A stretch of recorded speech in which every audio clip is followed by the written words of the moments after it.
আসসালামু আলাইকুম। সবাইকে স্বাগত জানাচ্ছি আমাদের আজকের টিউটোরিয়ালে। আমরা আজকে ডুম ইমেক্স নিয়ে একটা সিরিজ শুরু করব। তো ডুম ইমেক্সটা মূলত হচ্ছে ইমেক্সের উপর বেস করে তৈরি করা একটা এডিটর। আমরা অনেকে ইমেক্সের নাম শুনেছি, অনেকে হয়তো শুনিনি। ইমেক্সটা হচ্ছে অনেকে এটাকে মজা করে অপারেটিং সিস্টেমও বলে, ছোটখাটো। কারণ হচ্ছে ইমেক্সে অনেক ধরনের কাজ করা যায়। এটাতে শুধু টেক্সট এডিটিং না, টেক্সট এডিটিং সহ অনেক ধরনের কাজ করা যায়। তো এই ইমেক্সের উপর বেস করেই, ইমেক্সকে কনফিগার করেই ডুম ইমেক্স নামে একটি এডিটর তৈরি করা হয়েছে, যেটা নতুনদের জন্য ব্যবহার করাটা সহজ।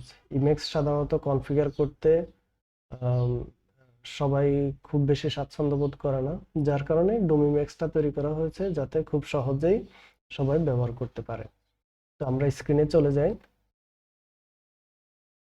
আহ, তাহলে ইমেক্স মূলত ডুম ইমেক্সটা হচ্ছে ইমেক্সের উপর বেস করে তৈরি করা। তো ইমেক্সটা যদি আমরা ডুম ইমেক্স ব্যবহার করতে চাই তাহলে আমাদেরকে ইমেক্সটা ইনস্টল করা লাগবে। তো সেজন্য এখানে কয়েকটা প্ল্যাটফর্মের বা অপারেটিং সিস্টেমের ইনস্টলেশন প্রসেস দেওয়া আছে। তো আমরা যেহেতু লিনাক্সে কাজ করব, সেজন্য আমরা এই যে লিনাক্সের যে প্রসেসটা আছে সেখান থেকে কমান্ডগুলো নেব। তো যারা এখানে গিক্স নামে একটি অপারেটিং সিস্টেম আছে, আবার একটা প্যাকেজ ম্যানেজারও আছে। এই গিক্স দিয়েও চাইলে আমরা ইনস্টল করতে পারি, অথবা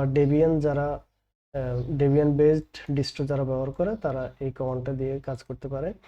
আর্টস লিনাক্স অথবা মানজারো এই ধরনের আর্টস বেসড যে ডিস্ট্রোগুলো আছে সেগুলো প্যাকম্যান ব্যবহার করে। আর সুডো ডিএনএফ ইনস্টল ইমেক্স, এটা হচ্ছে ফেডোরা অথবা রেড হ্যাট লিনাক্স অথবা সেন্টওএস এই ধরনের যেগুলো আছে সেগুলোর জন্য। আর জাইপার অথবা এটা অন্য কি নাম আমি জানি না। তো এটা সম্ভবত কোনো অপারেটিং সিস্টেম আছে সেটার জন্য। তো আমার এখানে যেহেতু ফেডোরা আছে, এজন্য আমি ইমেক্স ইনস্টল করার জন্য sudo dnf install emacs এই কমান্ডটা দিব। আমরা টার্মিনালে চলে যাই। এখান থেকে যদি আমার এখানে ইনস্টল করাই আছে, জাস্ট দেখানোর জন্য যে এটা কিভাবে ইনস্টল করতে হবে। তো যাদের উবুন্টু আছে অথবা ডেবিয়ান আছে তারা apt get যে কমান্ডটা আছে সেটা দিবে। তাহলে আমাদের ইমেক্স এখানে ইনস্টল করা আছে। তাহলে আমরা যদি এখন এই ইমেক্স এর মধ্যে ডুম ইমেক্সটা ইনস্টল করতে চাই, তাহলে আমরা ডুম ইমেক্স এর যে রিপোজিটরি আছে, আমরা ডুম ইমেক্স লিখে সার্চ দিলেই রিপোজিটরিটা চলে আসবে। যে রিপোজিটরি আছে সেখান থেকে যে ইনস্টলে ক্লিক করলাম। তো এখানে দুইটা লাইন, আমরা প্রথম লাইনটি কপি করি, করে এখানে পেস্ট করি। আমার এখানে ইনস্টল করাই আছে, এই যে অলরেডি এক্সিস্ট। যদি কারো .emacs.d অর্থাৎ হোম ফোল্ডারে যদি এই ফোল্ডারটা থাকে, তাহলে আগে এটাকে রিমুভ করে দিতে হবে। রিমুভ করে এরপর আমাদেরকে এই কমান্ডটা চালু করতে হবে। আচ্ছা, এরপর আমাদেরকে যেটা করতে হবে, যে পরের যে লাইনটা আছে সেটাকে আমরা কপি করে নিই। এটা কপি করলাম, কপি করে এখানে পেস্ট করে দেব। আচ্ছা, তাহলে এরপর এটা কাজ করতে থাকবে। তো আমার এখানে অলরেডি ইনস্টলড আছে, আপনাদের এখানে করতে একটু সময় লাগবে। আমি ওয়াই যদি দিই তাহলে আইকনগুলো ইনস্টল করে নেবে। ওকে।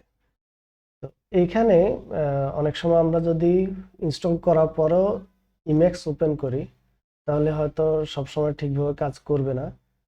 কারণ হচ্ছে অনেক সময় আমাদের এখানে যে হোম ফোল্ডার আছে এইখানে Ctrl+H দিলাম, দিলে আমরা দেখব যে এখানে অনেক সময় .emacs নামে একটা ফাইল থাকে।